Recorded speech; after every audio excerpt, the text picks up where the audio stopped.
लाहौर की फ़ज़ा में इलायची और तुली हुई प्याज की खुशबू रची हुई थी, जो बाबा नूर के लिए एक मानूस सुकून थी।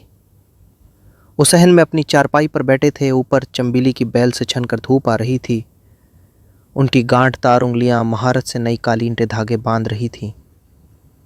हर गांठ एक याद थी, एक खामोश कहानी जो पेचीदा नमूनों में बुनी गई थी। उनका पोता नन्हा इमरान, तवानाई का एक भनर और बार बार सवाल पूछने वाला बच्चा, सहन की दीवार से एक पुरानी क्रिकेट गेंद उछाल रहा था। दादाजी, उसने अपनी रोशन आवाज़ में पुकारा, मुझे उड़ने वाले घोड़े की कहानी दोबारा सुनाइए। बाबा नूर मुस्कुराए। उनकी आंखों के कोनों पर झरियाँ पड़ गईं। आह, वो पुरानी कहानी, तुम इससे कभी नहीं थकते हो ना मेरे छोटे पतंग। इमरान करीब आ गया। उसकी आंखें इश्तियाक से चौड़ी थीं। लेकिन ये सबसे अच्छी है। क्या आपने उसे वाकई देखा था दादाजी? एक परों वाला घोड़ा बादशाही मस्जिद के ऊपर उड़ता हुआ। बाबा नूर की उंगलियां एक लम्हे के लिए थम गईं। उनकी निगाहें पड़ोसी छतों के ऊपर नजर आने वाले बुलंद मीनारों की तरफ भटक गईं। यह कहानी कोई ऐसी याद नहीं थी जो उन्होंने अपनी आंखों से देखी हो, बल्कि ये नस्लों से चली आ रही थी। एक ऐसी दुनिया में जादू की सरगोशी जो अक्सर बहुत ज़्यादा हकीकत पसंदाना लगती थी। उन दिनों में जब गरजने वाली सवारियां और चमकती हुई स्क्रीनें नहीं थीं, बाबा नूर ने अपनी कहानी सुनाने के अंदाज में नरम आवाज़ में शुरू किया। एक घोड़ा था जो सुबह की धुंध की तरह सफ़ेद था।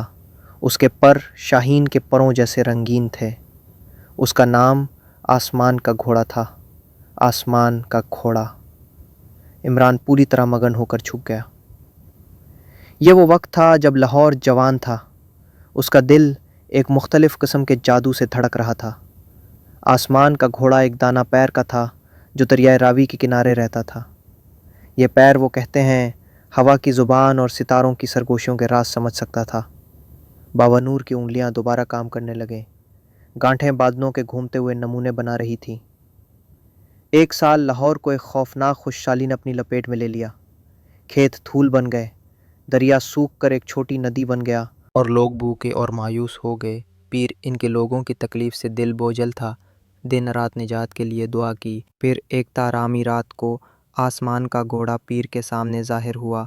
इसके पर चांदनी में चमक रहे थे। घोड़े ने अपना शानदार सर झुकाया और उस ज़ुबान में जो पीर अपने दिल में समझता था, आसमानों तक उम्मीद का पैगाम पहुंचाने की पेशकश की। इमरान ने सांस रोक ली। अगली सुबह जब सूरज ने आसमान को नारंगी और सुनहरी रंगों से रंगा, पीर आसमान का घोड़ा की पीठ पर चढ़ गए। अपने परों की एक ताकतवर धड़कन के साथ घोड़ा आसमान की तरफ बुलंद हुआ, शानदार बादशाही मस्जिद के गिर्द चक्कर लगाया और फिर ऊंचा और ऊंचा चढ़ता हुआ नीले आसमान में गायब हो गया। बाबा नूर ने इमरान की तरफ देखा। इनकी आंखें चमक रही थीं। और फिर क्या हुआ दादाजी? फिर बाबा नूर ने मुस्कुराते हुए जारी रखा। बारिश आई, हल्की फुल्की बूंदाबांदी नहीं, बल्कि एक जिंदगी देने वाली बारिश जिसने खुश्क ज़मीन को सैराब कर दिया और दरियाए रावी को भर दिया। खेत दोबारा हरे भरे हो गए और लोग खुश हुए। इन्होंने कहा कि यह आसमान का घोड़ा ही था जिसने इनकी दुआएं पहुंचाए और आसमान की बरकतें वापस लाया। इन्होंने जिस गांठ पर काम कर रहे थे इसे मुकम्मल किया और अपने पोते की तरफ देखा। चाहे ये सच्ची कहानी हो या महज एक खूबसूरत दास्तान, इमरान ये हमें याद दिलाती है कि मुश्किल तरीन वक्तों में भी हमेशा उम्मीद होती है और कभी कभी जादू एक ख्वाब के परों पर आ सकता है। इमरान सोचों में गुम अपने हाथ अधूरी कालीन पर फेरता रहा। बाबा नूर के बुने हुए नमूनों पर उंगलियां फेरता रहा। लाहौर के आसमान के पस मंजर में एक परों वाले घोड़े की तस्वीर इसके तखय्युल में रक्स कर रही थी। शायद, बस शायद, कुछ कहानियां सिर्फ कहानियां नहीं होती, वो एक ऐसे वक्त की सरगोशियां थीं जब दुनिया में थोड़ा और हैरत, थोड़ा और जादू था। लाहौर के मसरूफ़ दिल में भी